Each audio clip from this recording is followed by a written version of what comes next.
If you want a relationship to last, if you think it's coming to the end, do what you did in the beginning and there won't be an end. Because when you think it's the beginning, you behave differently than the end. The meaning we associate to things controls our entire lives. It's not that your mother or father died that's giving you suffering. Certainly that's painful. It's the meaning you think it shouldn't have happened. And when we take control of the meaning, it's the only thing we can control our lives. We can't control events. And we're living now where technology is happening so rapidly. It's magnificent what it does for our lives. But we all know with that technology, our psychology is not developing as rapidly. And as a result, the world's changing. And a lot of us that have learned to engage with technology and use it to maximize, most people in this room, but there's lots of people who use technology to disengage, to be harmful to themselves and to other people. It's not a one-way street. So I'm interested in how to maximize the psychology side, and that's why I'm sharing this with you, so you can increase both your leadership skill, but who do you have to lead first to be effective, my friends? Who? Yourself. And so good to see what's controlling you. Well, what I'm focusing on is controlling me. You can focus on something and make yourself crazy. You can focus on something and make yourself great. In this moment, you could be worried about Ebola, because we all know it's coming.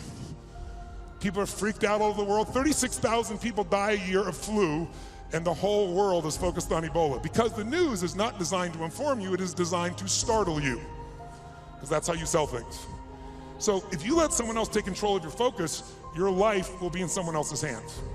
So first decision is what you're gonna focus, second meaning. My father that day focused on he had to take care of his family, and the meaning was, I know what it was because he said it out loud, that I'm worthless. And when you come up with a meaning, it produces an emotion. And if you and I wanna look at the quality of our life, there's only a way to define it. One way really, that's real. How do you feel every day?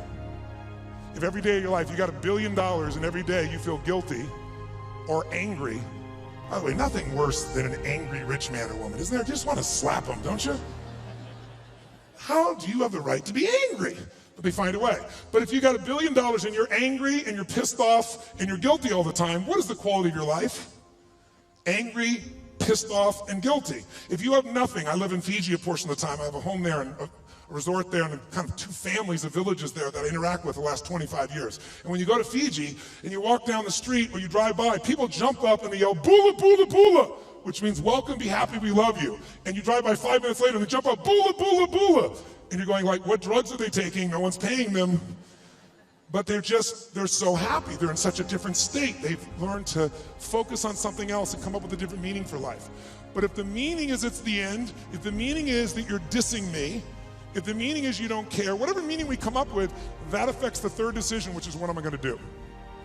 And what people do is based on the meaning, since the meaning creates emotion, right? You can be miserable no matter what you have, and you can be euphoric having nothing. We all know it's true. In fact, is it possible to learn to let, for example, all hell could be breaking loose around you, and you could just be sitting in a chair in this centered space, all hell breaking loose, and you could still feel great? Is that possible, yes or no? Yes or no? Sure, but you and I live in a Western culture. Well, if you sit and bliss out, people come and take your furniture. So we have to be good at not only controlling the internal world, but our external world. And that's shaped by what we do. And what people do is based on their emotions and also their role models. So I thank you, Mark, and I thank all of you that are role models for people, where you show people that success does not mean taking, that success can mean truly growing and giving. That money, resources, and opportunity are things to be shared. They're things that are tools for a quality of life that you're able to enhance for people and for yourself and your family. Pretty beautiful thing.